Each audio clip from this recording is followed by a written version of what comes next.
Hey guys, what's up? Welcome back to today's edition of the Fishing Teacher from a rainy Grand Lake down here, practicing for the Toyota Series tournament that starts tomorrow.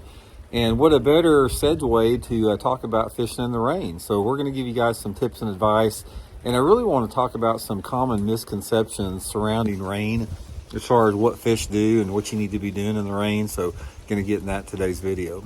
Also guys, quick reminder, anyone out there interested in booking an on-the-water lesson with me, you can do that by going to my Facebook page, Randy Blockett Professional Angler, and get the information there. And also big thanks to everybody that's been using all the links in my description of the video. Really helping out, so much appreciated there. Okay guys, rainy day here at Grand Lake. It's been raining all day long here. Springtime, water temperature 60 degrees. So I really, what I want to try to do is I want to try to talk about some things that a lot of people really don't understand about rain, as far as what it does to the fish and how it makes them bite. Because rain can be a really positive thing as far as, you know, helping your fishing out, or it can be a thing that's not good. It can be a negative thing. So there's a lot of variables to that. So I sort of want to give you guys a, sort of like a basic foundation of what to think about, what to look for on that. First of all, what you're going to find is the amount that rain helps fishing in a lake a lot of times is determined by two things: the water clarity and the water the water clarity and the water temperature. In general, the dirtier the water is, you know, say for example, if you have water visibility of less than 2 foot, the less that rain actually helps you out. Because a lot of times if you're fishing a dirty water lake or a dirty water impoundment, sometimes you want that sun. That sun is necessary to help position the fish in the shade a little bit. One of the things, or one of the reasons why the fish don't bite that good on a dirty lake when it's raining, is because they lose a lot of their visibility and they're pretty much relegated to fishing or feeding from vibration and sound, so they lose their side element. Now, on the other hand, you know, if you have a cleaner water situation, say water visibility of over 3 feet in a lake, rain can be a really helpful thing if you have the right water temperature in correlation with that.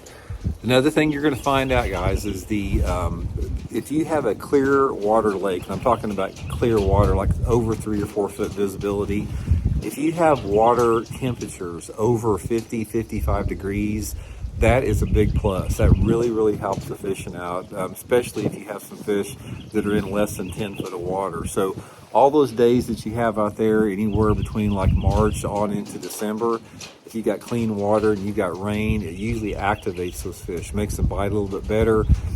They can still see a lure in that clear water, but they make more mistakes because they can't see it quite as good. And that's why on a rainy type of a day in a clear water lake, your power fishing baits, your moving baits like topwater, spinner baits, crank baits tend to be, you know, pretty effective for that. Now, another thing that I've talked about this a little bit on some of the past videos on the other channel out there, one of the biggest misconceptions is a lot of people think when it's raining, it's going to activate the fish and you can always fish power fishing techniques. Now, there is some truth to that a little bit, but here's another thing, and really this is the biggest takeaway I want you guys to take of the video here. If you have a day or an extended period of rain, let's say for example, here it is April, say you get some type of front coming in there and you've got 2 or 3 days where it's just cloudy and that rain will not go away, that has an opposite effect. After about 2 or 3 days of clouds and rain, the fish don't chase like they did when the clouds and the rain first started. They tend to hunker down on the bottom more. So if you've had a period where it's been cloudy for 2 or 3 days or raining, go to your bottom baits. Go to jig, Carolina rig, football head jig, shaky head, something like that. Those fish on extended periods of low light like that, they will not chase near as good as they do right off the bat. But anyway, guys, in general, anytime it's raining, it usually helps out. There are some situations like I talked about where it's not going to be that big of a friend to you if it's raining. But overall, the days that are nasty out there a little bit, where like today, where you got, you know, a little bit of wind, some rain out there, the fish are just generally a little bit more active. And another good thing about them is, you know, there's not as many people on the lake, which also helps out because fish react to fishing pressure. I mean, that's another reason why fishing is usually always better during the week than it is on the weekend, because fish are aware of the increased noise levels from trolling motors, depth finders, big motors. So if you can fish during the week, it always helps out. But anyway, just a few thoughts on rain. Hope you guys are well. We'll talk later.